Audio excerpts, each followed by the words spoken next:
ये प्रकृत्या नियता स्वया, अपने प्रकृति के वशीभूत होकर तरह तरह से देवताओं की उपासना करते हैं, मेरी उपासना नहीं करते। अब इस बात पर सेठ जी के मन में भाव आया,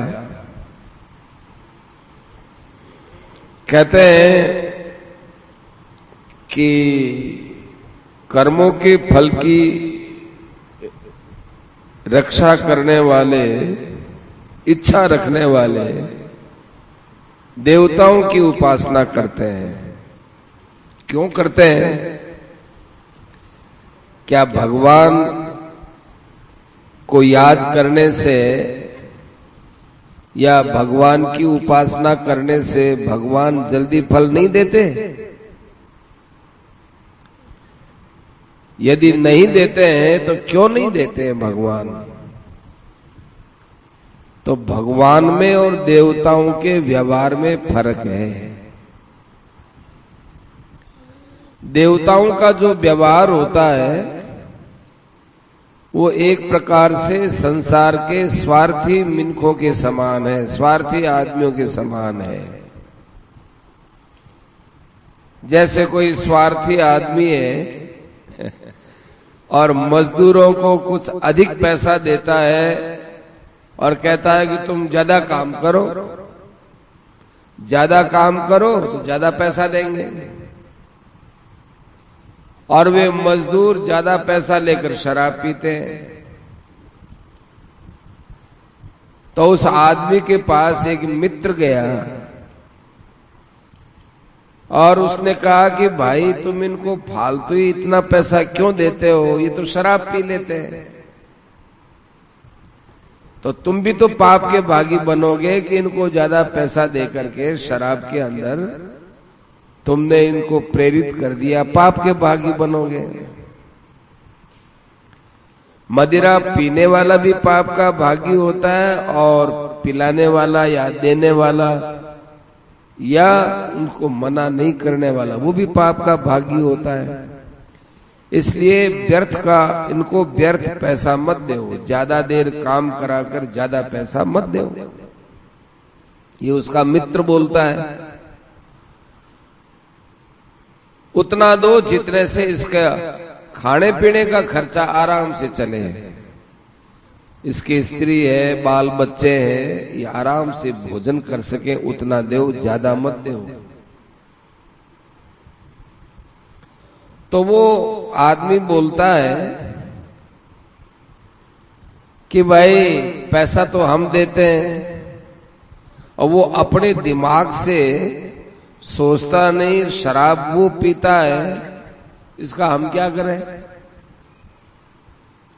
हमारे तो कोयला खान है, कोयले की खान है, तो हमको तो ज्यादा कोयला निकलेगा तो ज्यादा हमारी बिक्री होगी, हमको पैसा ज्यादा मिलेगा। इसलिए हमारा काम तो बन ही गया। अब वो चाहे हमारे दिए हुए पैसे से शराब पिए, चाहे कुछ भी करे, हमें कोई मतलब नहीं है। ऐसे ही स्वार्थ की बात देवता लोग करते हैं। उनकी कोई उपासना करता है तो देवता यह नहीं देखते कि इसकी मनोती को पूरा करने में इसका हित है कि अहित है, वो सोचते ही नहीं। इसको वरदान देने में हित है कि अहित है, सोचते ही नहीं। देवताओं को तो अपनी उपासना कराने में खुशी होती है, लेकिन भगवान ऐसा नहीं करते। भगवान अहित तो सोच ही नहीं सकते, हित ही सोचते हैं। जैसे कोई अच्छा वैद्य होता है और निष्काम भाव से रोगी का हित सोचकर इलाज करता है तो उसके इलाज में कोई कमी नहीं रहती है। परंतु जो स्वार्थी होता है, वैद्य स्वार्थी होता है, तो वो सब प्रकार से रुपया ऐंठता है। वो कहता है ये मेरी फीस है, ये मेरी दवाई है, मैं मोटर से आया हूं तो ये मेरे मोटर का किराया है। न जाने कितने कितने बहाने से वो पैसा लेता है। बीमार को देना पड़ता है। तो वो वैद्य है, वो इलाज रोगी का करता है कि अपने खाने पीने का करता है, तो वो ही जाने। ऐसे देवता लोग होते हैं।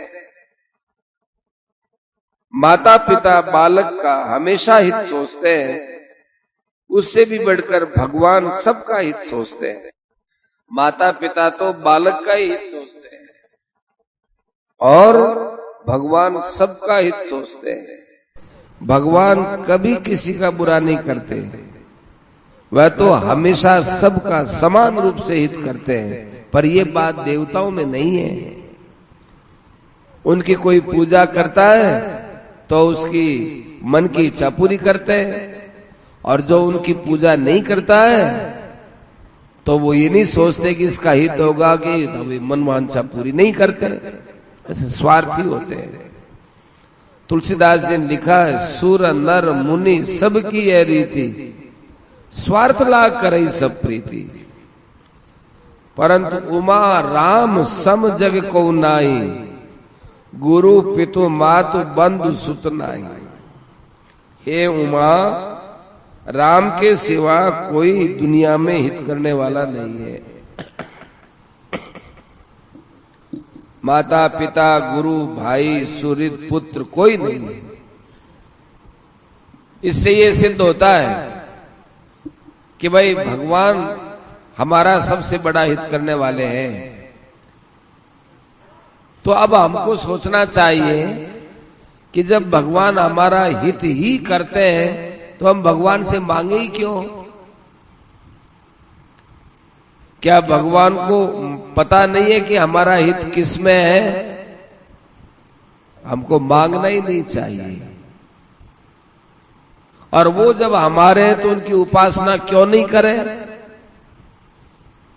हमारे इसलिए पूजा तो करनी चाहिए। देवता हमारे नहीं है, देवता हमारे नहीं है, भगवान हमारे हैं। इसलिए देवताओं की उपासना न करके भगवान की करो।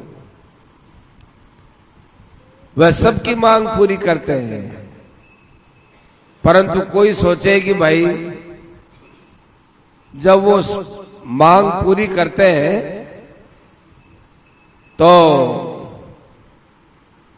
हम जो चाहे वो बात भगवान पूरी क्यों नहीं करें कि भाई उसमें हमारा हित नहीं होगा तो नहीं करेंगे। जैसे मां बच्चे का हित समझती वही करती है। बच्चा यदि चाकू से खेलने लगेगा, बच्चा राजी तो होता है चाकू से खेलते समय, पर मां उसके हाथ में चाकू रखती नहीं है। मां उसके हाथ से चाकू छीन लेती है। कांच का टुकड़ा है, छीन लेती है। गोली होती है कांच की, बच्चा मुंह में लेता है, राजी होता है, पर मां उसके मुंह के जबाड़े को दबा करके मुंह से निकाल लेती है। ऐसे भगवान है। ये मनुष्यों की मूर्खता है जो भगवान को छोड़कर देवताओं की उपासना करते हैं। दूसरी बात और है, भगवान जो फल देते हैं वो स्थिर होता है। देवताओं का जो फल होता है वो स्थिर नहीं होता, थोड़े दिन में समाप्त हो जाता है। इसलिए भगवान से ही मांगना चाहिए। कर्तव्य का पालन करना चाहिए। देवताओं के भक्त अंत में देवताओं को प्राप्त होते हैं और भगवान के भक्त अंत में भगवान को प्राप्त होते हैं। तो देवता बनने में लाभ है कि भगवान को प्राप्त होने में लाभ है, ये तो अपने सोचने की बात है। परमात्मा को चाहे निष्काम भाव से भजो चाहे सकाम भाव से। निष्काम भाव ऊंचा भाव जरूर है, परंतु सकाम भाव से भी यदि कोई भजता है तो अंत में उसको परमात्मा की प्राप्ति हो जाती है, चाहे थोड़ा समय लग सकता है। भगवान का भजन करने से भक्ति समाप्त नहीं होती, बढ़ती चली जाती है। और जहां मांगने पर देवताओं की भक्ति की जाती है, वो देवताओं का अनुष्ठान थोड़े दिनों के बाद समाप्त हो जाता है। कभी कभी भगवान अपने परम प्यारे भक्त को मांगने पर भी नहीं देते हैं। तो ऐसा क्यों नहीं देते हैं कि ये भगवान की बहुत विशेष कृपा समझनी चाहिए। जैसे नारद जी ने भगवान से कहा कि हे महाराज, मुझे आप अपना रूप दे दो ताकि मुझे वो राजकुमारी वर्ण कर ले, उस राजकुमारी से शादी हो जाए मेरी स्वयंवर में। भगवान ने सोचा कि अरे नारद जैसा मेरा भगत, इसको यदि मेरा रूप दे दूंगा तो मेरे भक्त का पतन हो जाएगा। इसलिए उसको अपना तो रूप दिया नहीं, और नारद का जैसा रूप था वो रखा नहीं, उल्टा उसको बंदर का रूप दे दिया। और उस रूप को देखकर सबने नारद जी की हंसी उड़ाई। नारद जी चिढ़ गए। नारद जी ने भगवान को शाप दे दिया। तो जिनको नारद जी ने शाप दे दिया, तो नारद जी ने भी किन्हीं को शाप दिया था। नारद जी ने जिन दो को शाप दिया था ना, भगवान के गणों को, शिव के गणों को, तो वो आए, नारद जी के पैरों में पड़े, गिड़गिड़ाए, कहने लगा महाराज आपने हमको शाप क्यों दिया कि तुमने हमारे रूप को देखकर हंसी क्यों उड़ाई? तो महाराज इसमें हमारा क्या अपराध है? आपका रूप ही हंसने लायक है, आप देख लो। हमको क्या हंसी आए? यदि आप देखो तो आपको भी हंसी आ जाए, ऐसा आपका रूप है। उन्होंने अपना रूप देखा तो एकदम स्तंभित हो गए। बड़े जोश के साथ नारायण के पास गए और कहा मैंने आपका स्वरूप मांगा और आपने मुझे बंदर का रूप दिया। तो भगवान ने कहा नारद जी, मैंने तो आपका हित ही सोचकर रूप दिया। आपने मुझे ये भी तो कहा था, जय विधि नाथ होई हित मोरा। तो मैंने आपका हित समझ करके रूप दिया है। तो मेरा बंदर रूप देने में क्या हित आपने समझा है? हम तुमको शाप देते हैं कि जाओ, मनुष्य रूप में आपको जन्म लेना पड़ेगा और बंदर लोग तुम्हारी सहायता करेंगे और आपको भी अपने स्त्री के लिए रोना पड़ेगा। जैसे मैं आज रो रहा हूं वैसे आपको भी रोना पड़ेगा। भगवान ने कहा नारद जी बहुत ठीक है, आपका तो हित कर दिया, अब चाहे हमको, चाहे आप शाप दो, चाहे हमारे पर नाराज हो, चाहे बिगड़ो, चाहे हमको मनुष्य बनाकर भेजो, चाहे स्त्री के लिए रोना पड़े, चाहे हमको बंदर की सहायता लेनी पड़े, हम हमारा भोग लेंगे, आपका तो हमने हित कर ही दिया। तो ऐसी लीला भगवान ही कर सकते हैं। क्या भगवान नारद जी को दोबारा शाप नहीं दे सकते थे? पर भगवान हित ही करते, दुख नहीं देते हैं। भगवान को शाप दे और भगवान चुपचाप सह ले, ऐसा नहीं होता। मां से बढ़कर है भगवान।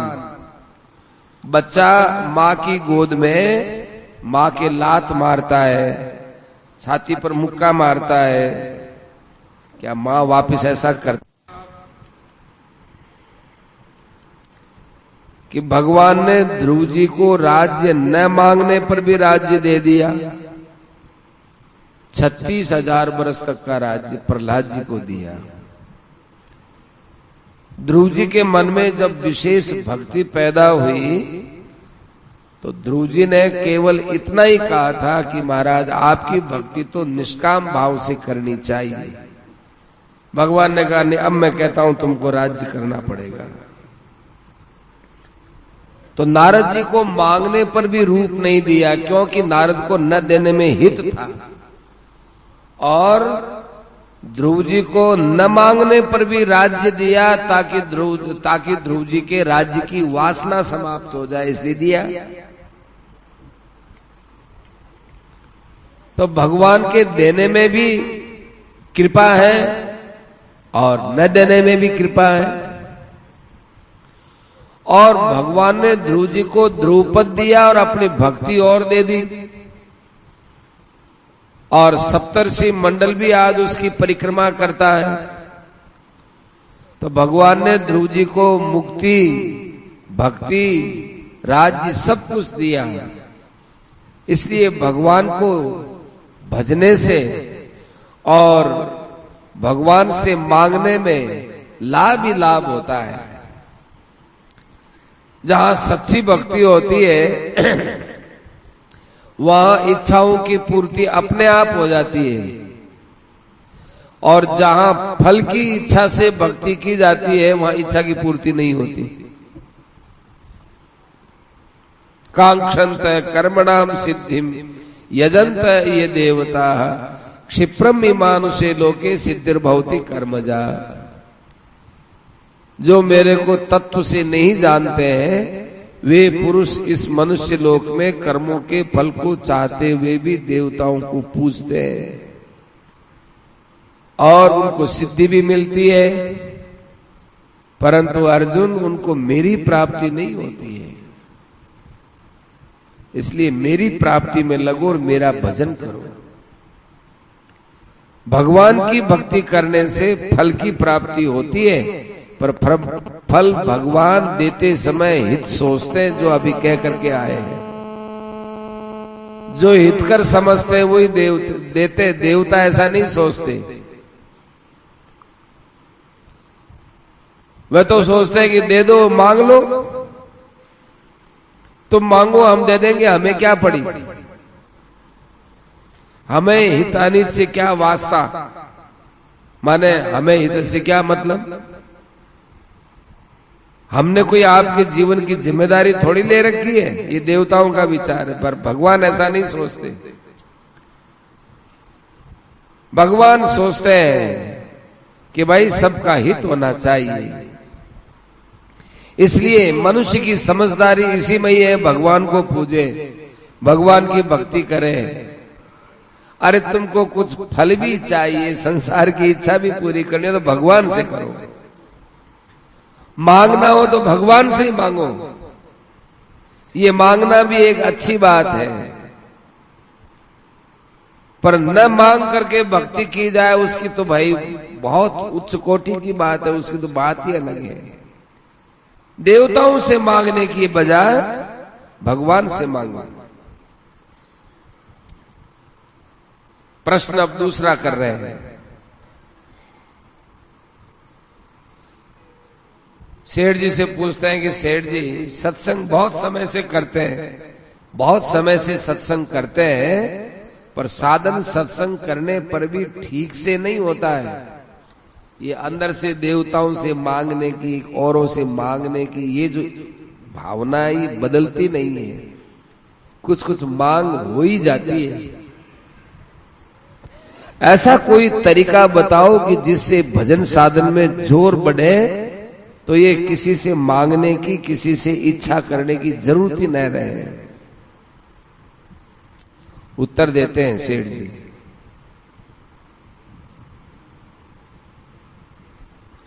तरीका तो तर्क के द्वारा, युक्तियों के द्वारा शरणानंद जी महाराज बहुत बतलाते हैं। शरणानंद जी महाराज सूरदास जी, और समय समय पर प्रश्नोत्तर होते हैं तो वो समाधान भी करते हैं, फिर भी जोर नहीं पकड़ता आपका, आप उसमें जोर नहीं लगाते। हमारा तो ये विचार है कि यदि आप वर्तमान का जो सुख है, बहुत गहरी बात है, यदि वर्तमान का जो सुख है उससे संबंध विच्छेद कर लेवे और भावी सुख का चिंतन न करें, तो साधन में अपने आप तेजी आएगी और साधन में वृत्ति बन जाएगी।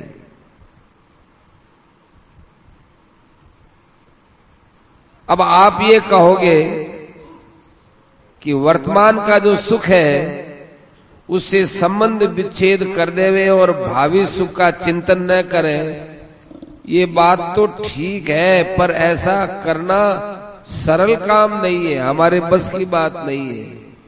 सुख मिलता है, सुख देखते हैं तो उधर हमारा मन दौड़ पड़ता है, क्या करें।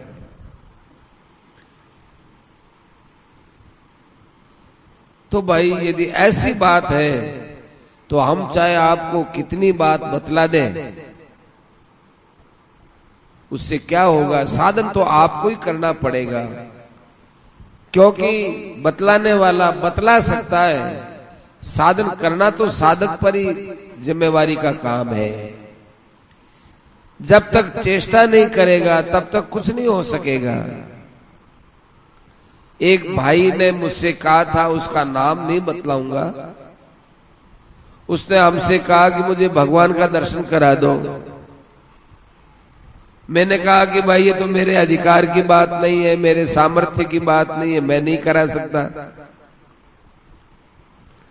ऐसा तो है नहीं कि मेरे जेब में जैसे रुपया है वैसे भगवान और मैं दे दूं, लो साहब रुपया ले लो,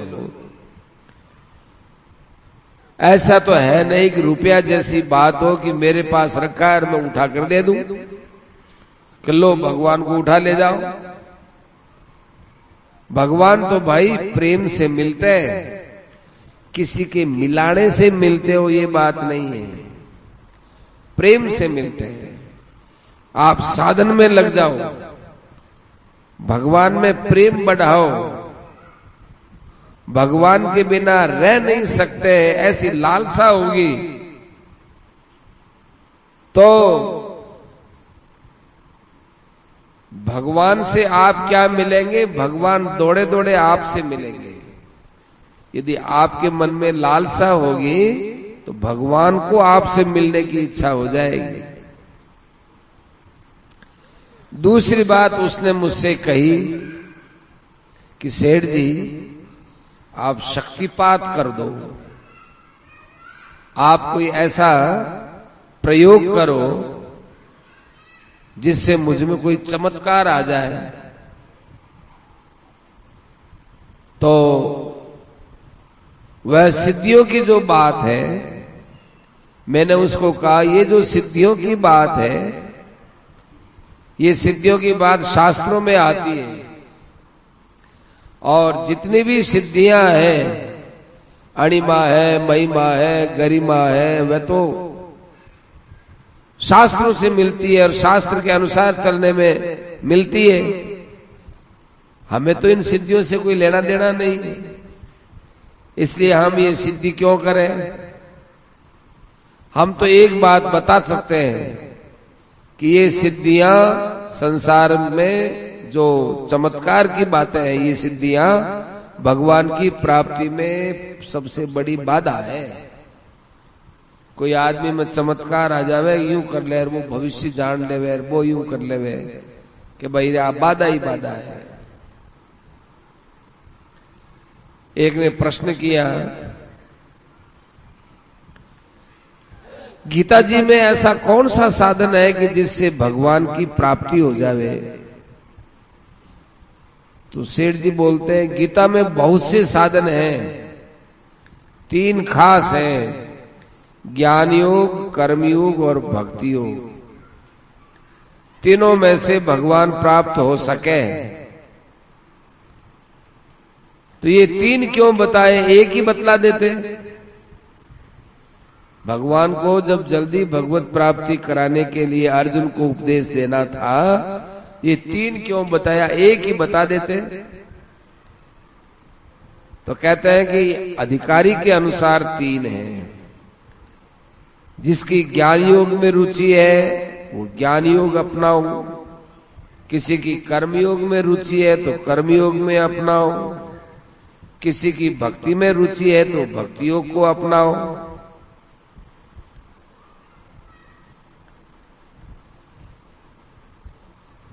अब बताते हैं कि कौन कौन से साधन कहां कहां आए हैं। तो सबसे बढ़िया बात हमको लगती है 9वें अध्याय में कि अपिचेत सुदुराचारो भजते माम अनन्य भाग साधुरेव समंतव्य सम्यक व्यवसितो इसे। इसमें भगवान ने कृपा करने में हद कर दी कि कोई दुराचारी से दुराचारी भी यदि अनन्य भाव से मेरी भक्ति करता है तो वो संत महात्मा बन जाता है, जल्दी बन जाता है, क्योंकि उसका निश्चय पक्का हो गया। ये बात हमको बहुत अच्छी लगती है, क्योंकि निश्चय की जरूरत है। निश्चय करो। निश्चय कर लिया किसी पापी आदमी ने भी कि भाई भगवान के भजन के समान और कुछ नहीं है, तो अब दुनिया चाहे उसको कुछ भी कहे पर भगवान तो उसको महात्मा मान लेते हैं। इतने दयालु है भगवान। क्षिप्रम भवति धर्मात्मा। इसलिए हमको तो ये भक्ति की बात बहुत ही बढ़िया समझ में आती है। न में भक्त प्रणश्यति, भक्त का कभी पतन नहीं होता है। और ज्ञान योग में भी अच्छी अच्छी बातें आती हैं, कर्मयोग की भी अच्छी बातें बताई है। तो ज्ञान योग में क्या बताई वो अब कल बताएंगे। भक्ति सेठ जी को भी, भक्ति सेठ जी वैसे ज्यादा ज्ञान की बात करते थे, पर उनसे कोई कुरेद करके पूछता था तो वे भक्ति की बड़ी महिमा गाते थे। राम